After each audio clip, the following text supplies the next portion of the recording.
Alhamdulillah, Alhamdulillahi Rabbil Alamin, wa aqibatu lil muttaqin, wa la udwana illa 'alal zalimin. Ashhadu an la ilaha illallah wa ashhadu anna Muhammadan 'abduhu wa rasuluh, wa sallallahu wa sallama 'ala khayri khalqihi sayyidina Muhammadin wa 'ala alihi wa sahbihi ajma'in.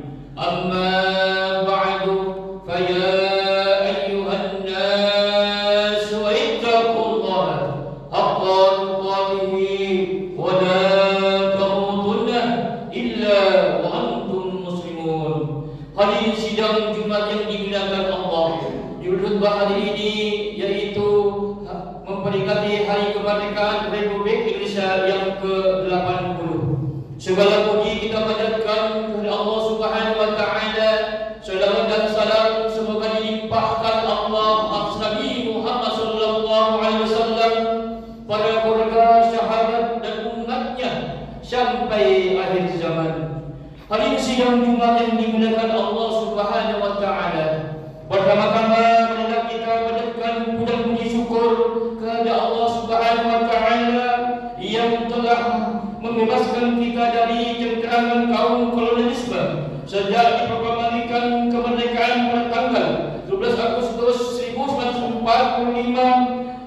Kemerdekaan ini saat ini bangsa kita senantiasa dalam keadaan hidup aman tentram, tidak ada rasa was-was dan takut terhadap penganiayaan dan perkosaan hak asasi di bumi Indonesia sudah tidak ada lagi.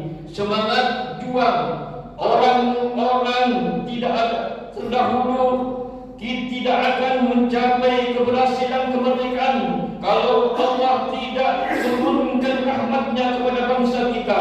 Maka tepat sekali dalam pembukaan Undang-Undang Dasar 1945 dicantumkan dengan rahmat Allah yang Maha Kuasa dan dengan diurunkan oleh Presiden Luhur, maka Indonesia menyatakan dengan ini kemerdekaannya. Kalau kita amati dari segi pembukaan Undang-Undang Dasar 1945 tadi, maka jelas yang besar sumbangannya dan pemeranannya dalam pembebasan Indonesia dari cengkraman kaum penjajah adalah umat Islam bangsa kita. Kenapa demikian? Karena selain Islam tidak ada ucapan rahmat Allah. Saudara-saudara kaum muslimin rahimakumullah, rasanya sangat janggal dan ironi kalau setiap memperingati hari ulang tahun kemerdekaan ini hal yang sifatnya bertentangan dengan agama atau kita rayakan dengan kesenian-kesenian yang berbau kebudayaan barat. Padahal kita semua telah mengerti bahwa yang kita sambut dan rayakan adalah kemerdekaan kita, negeri kita ini, yaitu negeri bangsa Indonesia, bukan kemerdekaan orang-orang barat kolonialisme. Maka untuk lebih baiknya kita sebagai muslim bangsa Indonesia yang telah menerima rahmat kemerdekaan sudah seharusnya dalam memperingati kemerdekaan itu dengan memperbanyak bersyukur kepada Allah Subhanahu wa taala. Firman Allah surah Ibrahim ayat 7, A'udzu billahi minasyaitonir rajim. Bismillahirrahmanirrahim. La in syakartum la azidannakum wa la in kafartum illa azabi lasadid. Yang artinya sungguh bila kamu mau bersyukur, niscaya aku tambahkan nikmatku kepadamu, dan bila kamu ingkar, maka sungguhnya siksaku sangat pedih.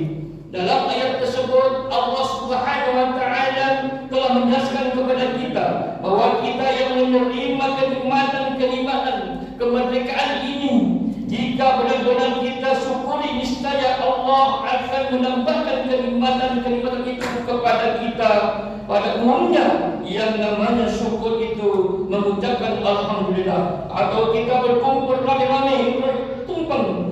Yang sebenarnya syukur itu adalah ucapan alhamdulillah disertai dengan amal perbuatan yang baik menurut pandangan Allah Subhanahu wa taala. Seandainya semua bangsa Indonesia bisa demikian untuk berbuat, maka pasti Allah Subhanahu wa taala menambahkan kenikmatan kemerdekaan ini kepada kita bersama. Kemudian bagaimana cara kita mensyukuri kemerdekaan bangsa dan tanah air bila kita ini laksanakan?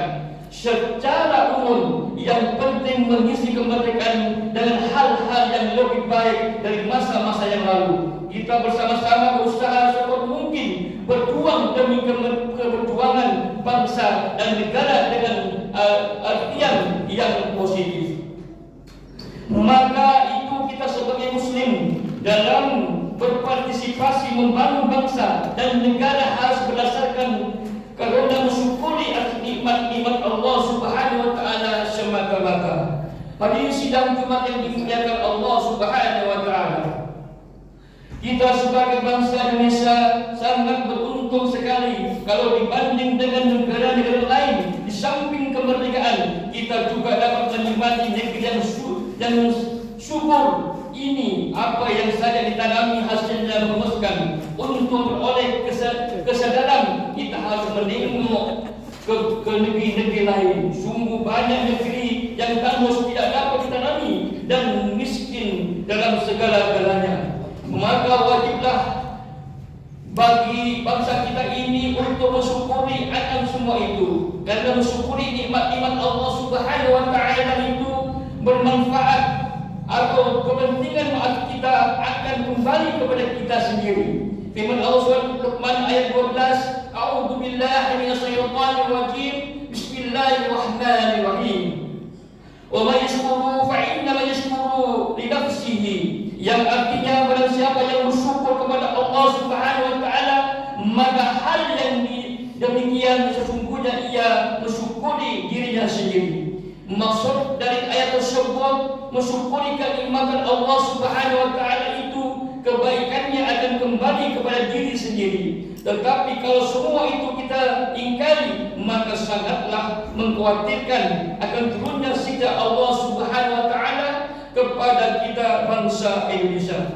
Bukanlah Allah Subhanahu wa taala sudah banyak memberikan contoh-contoh kepada kita tentang umat-umat terdahulu, bagaimana diturunkan siksa kepada mereka yang mengkufuri nikmat-nikmat anugerah Allah Subhanahu wa taala.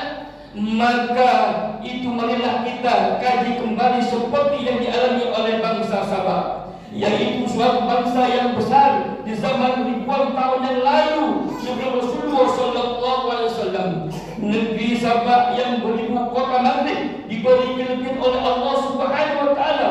Tanah yang mengelilinginya sangat subur sehingga segala apa yang ditanaminya bisa tumbuh dengan suburnya. Firman Allah surah As-Sabah ayat 15, A'udzu billahi minasyaitonir rajim.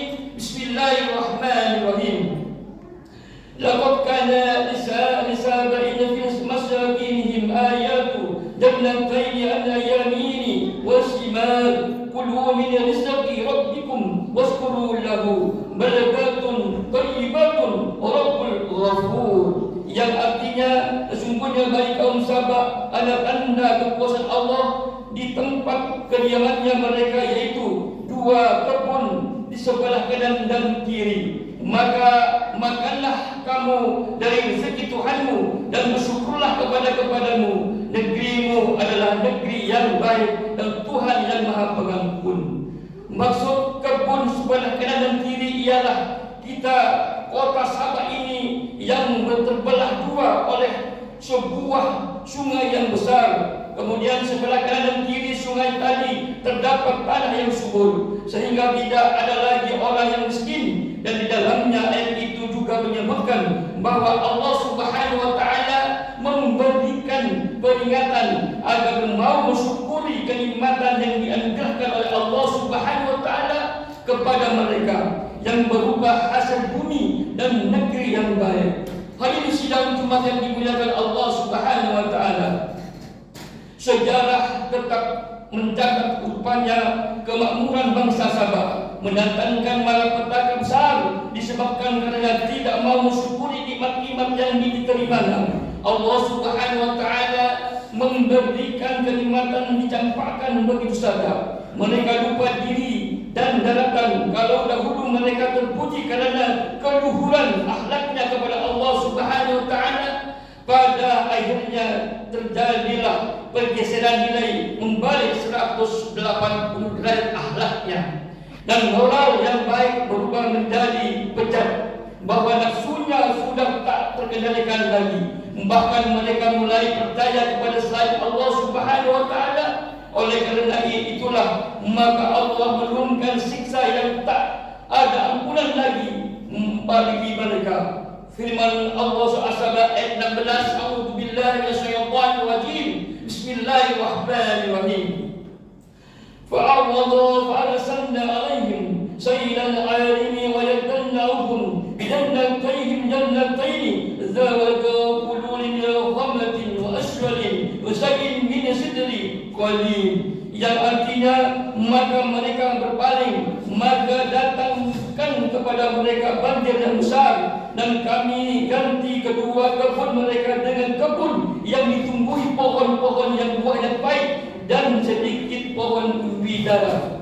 Terjadinya banjir dan sebab jebolnya bendungan sungai besar itu membuat apa saja yang ada di permukaan tanah Sabah tersapu habis. Tanah asalnya subur terletak di kanan kirinya kota Sabah tersebut tiba-tiba menjadi Huwal Ghafurur Rahim. Alhamdulillah, alhamdulillah, wa asyhadu an la ilaha illallah wahdahu la syarika lah, wa asyhadu anna Muhammadan abduhu wa rasuluh. Faqala Allah ta'ala wa lam ila 'alima inna Allah wa malaikatahu yusalluna 'alan nabi ya ayyuhallazina amanu sallu 'alaihi wa sallimu taslima. Allahumma salli 'ala sayyidina Muhammadin wa 'ala alihi wa sahbihi wa tabi'in wa du'anna mahum bi rahmatika ya arhamar rahimin. Amma ba'du, fa ya ayyuhan nas usikum wa iyaya bi taqwallah faqad fazal muttaqun. Amin ya rabbal alamin. Allahumma ighfir lil mu'minina wal mu'minat wal muslimina wal muslimat wal amwat. Rabbana ighfir lana wa li ikhwanina. Rabbana atina fid dunya hasanah wa fil akhirati qina adzaban nar. Wa sallallahu Muhammadin wa ala alihi wa sahbihi ajma'in. Subhana rabbika rabbil izzati amma yasifun wa salamun mursalin walhamdulillahi rabbil alamin. Aqimis shalah.